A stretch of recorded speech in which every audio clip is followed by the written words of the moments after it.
Hey guys, it's Mike with Narcoleptic Customs. Coming tonight, episode 13 of Project Elsie. You know, typically 13 is a bad number, and that is what it has been tonight. So I fought with figuring out how to put the transfer case onto the adapter. So now that I've got all that figured out for you, I'm going to show you how to build it. Okay, so if you haven't seen the other videos, Project Elsie, which is a 90 model Land Cruiser, FJ62, is getting a 5.3 and 4L60 from a 2002 Tahoe. So we're using the Advanced Adapters Kit 500408A, which mounts the 4L60 to the Toyota transfer case. So there's 12 other episodes, so go back through those and watch all the brain damage that comes along with that. So to get to this point, I've got about 7 hours in just this transfer case because I had never messed with one before.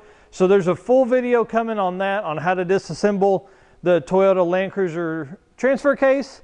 So be watching it. We're going to actually work tonight to assemble part of this. I've been out here a couple hours already, getting it on, making sure I figure out how it mounts and everything like that, so I can breeze you through this so you don't have to hear me cussing and kicking and throwing things around. So anyways, I'll spin the camera over here and you guys can kind of watch over my shoulder on how I install it.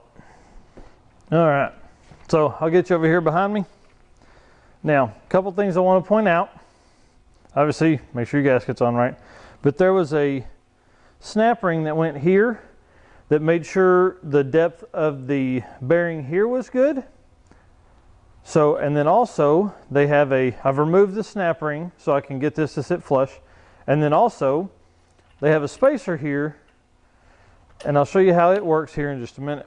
Let's go ahead and get this thrown up here.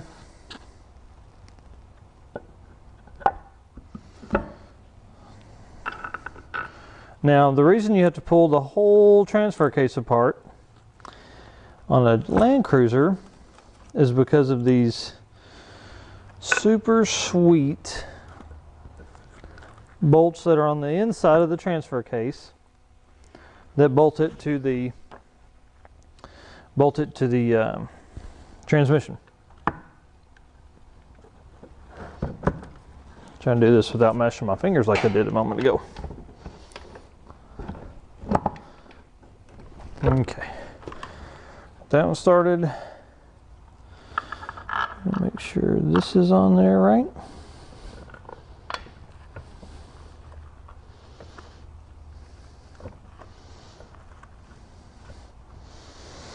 Okay.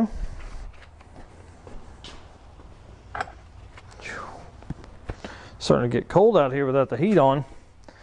It's about 25 here tonight in Arkansas, so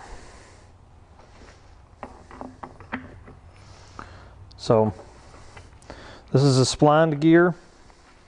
Make sure it's good and clean, and then it slides right inside that seal, and the spacer that was on the inside sets against this to keep it from flexing. Spacer here, and your gear here for the back. Now, this is for a PTO drive. Looks like it's been in the water in the past, which I'm sure it probably has. And this thing here is about 50 pounds, so it's not super easy to manhandle. So you're going to watch me go through this for the first time. I'm hoping I can load it this way. May not be able to though. Nope. That's why they put the access port on the side, or the access hole on the side. Only problem is I'll be able to get in there with this gear. So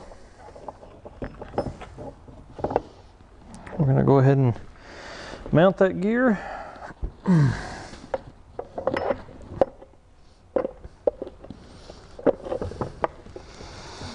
Okay.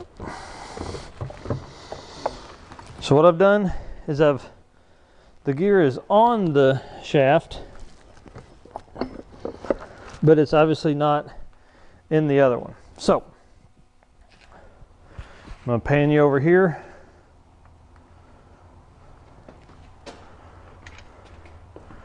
So actually, let me give you a little walk around of this. Okay, so if you've never seen the inside of a Land Cruiser case, the reason they are so strong is because of the gear drive. It is not a chain-driven transfer case like many other GM products or Dodge products. So this was the gear I was talking about that goes on the shaft here, but there's a catch ring here. So I went ahead and I've got this inside, that way I can get it on the shaft, and then I can slide this in and begin to work it. Because this will actually mount, and I'll show you a picture of it in just a minute, into the drive shaft, the front drive portion of that. But the Toyota case is a little different than most, simply because your transmission drives into here. It actually pushes all of your power over, so you have a low and high in second or in two-wheel drive and four-wheel drive. So essentially all of your drive line is from the right side over. So that's why like the Chevrolet transfer cases and things like that simply don't work in this, and you kind of are forced to buy the advanced adapter setup simply because the offset of the rear axle is so steep that it makes it hard for a drive shaft to make that angle and not vibrate at speed. So anyways, this will actually slide into a slot here, and it is what controls the four-wheel drive in and out, obviously, and then by your lever. And then I'll spin around to the back here and show you the side. So this is the front drive portion. You can see we're going to have to line it up with that gear. So I've got it locked into four-wheel drive now, so I can sort of be easier to get these gears into one location because the fork would be resting easily. Okay, so this part here, we'll slide into this slot here, and let's get this thing mounted.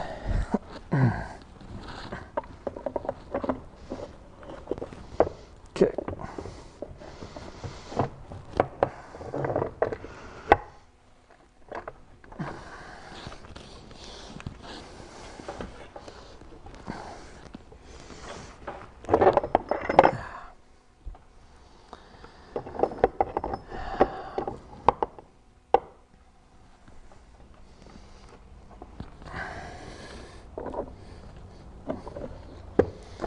If this thing wasn't so heavy, it wouldn't be so bad. But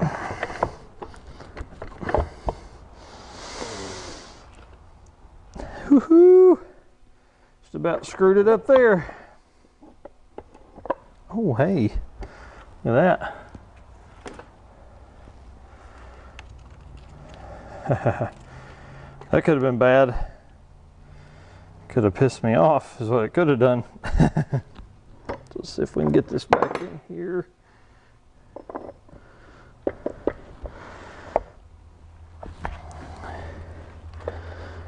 this little bearing stop. I really need to probably spin you around and put you over me there. Let me do that. Well, I'm sorry for the noise, but you're going to have to deal with the noise. The phone, you actually missed about 45 minutes of my work in there. I could have gave some real good pointers. But anyways, I had to basically take it all back apart because I couldn't get it to slide in. Turns out it was the actuator for the four-wheel drive. It doesn't like to be free-floating like this. So now I've got to go back through all of that we just tore apart. So go back through all that we just tore apart to do it all again. See if we can get it on here this time without having to take it apart. Oh, god dang it. Ah.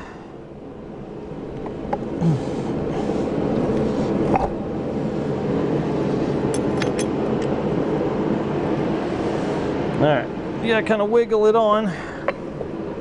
It'd be easier to wiggle on if it wasn't so damned heavy. Just going to slide this out.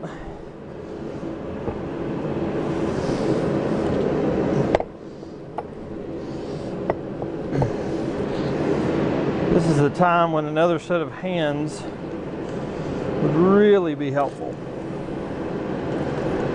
I don't want another set of arms all the time for those hands, but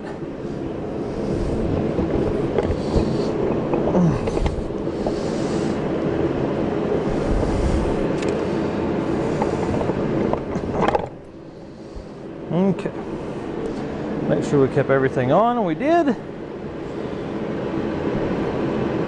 Get our gasket back in place.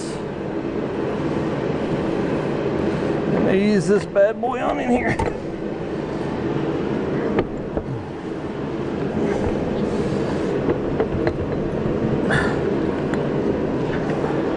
So we can get this gear on.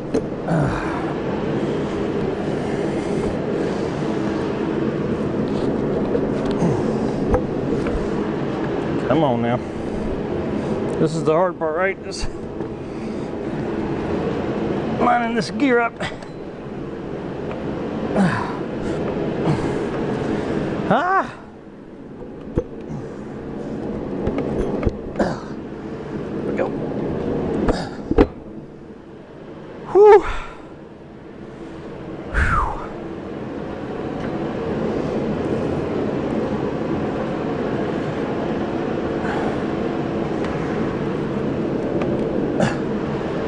Ah!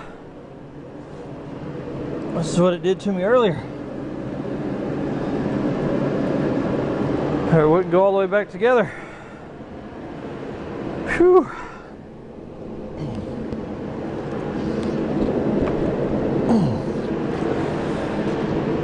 Well, let's see if we can.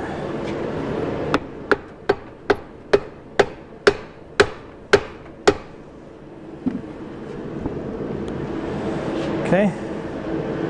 Now that's what it is. So, sorry, it's the four-wheel drive mechanism.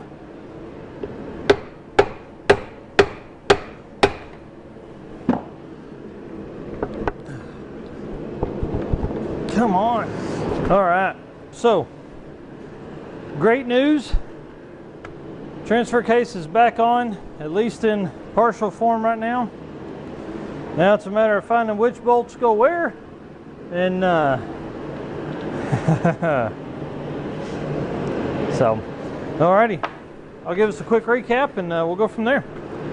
Alright, so thank you for watching. I certainly appreciate it. I would keep you guys on this if it wasn't so boring, but I've got about 2.5 hours in tonight getting to right here, so it was a big step forward.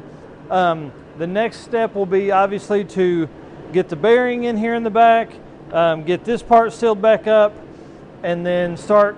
The next episode will be hopefully test fitting the engine in the engine bay. So we'll go from there. I'm going to flare the fittings here for the feed and return line, and then I'll go over the next episode of how I ran the fuel lines and why I did that. So thank you for watching. Subscribe to the channel if you haven't yet to keep up with our updates for Project Elsie, Project Stanley. We've got the big truck coming up soon. We've got the rat rod and the MG. So subscribe to the channel, and then also you can find us on Instagram at Narcoleptic. Thanks again.